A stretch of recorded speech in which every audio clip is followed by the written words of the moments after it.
Kelinglar. Assalomu alaykum doktor. Alaykum assalom. Kishi og'riyotdi. Singligizmi? Yo'q, xotinim. Xotiningizmi? Yaxshi, tishi og'riyotgan bo'lsa, siz tashqariga chiqib turing, men o'zim bir ko'ray. Yo'q, men nega tashqariga chiqaman, doktor? Axir men doktorman. Bu singlim sizdan uyalyapti-da. Iye, sen mendan uyalasanmi? Ana, ko'rdingizmi? Chiqing, bizga xalaqit bermang. Yo'q, qo'liga qo'yib qo'ysiz bo'ldi. Nega qo'liga qilaman? Axir tish og'riyapti deyapsiz. Boshqa joyga qilishim kerak ekan. Ey, siz tashqariga chiqib turing.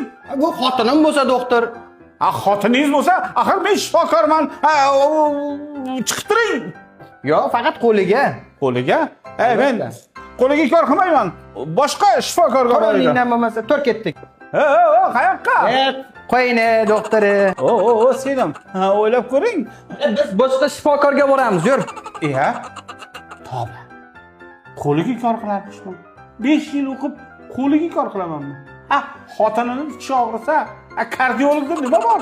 Stomatologga bor.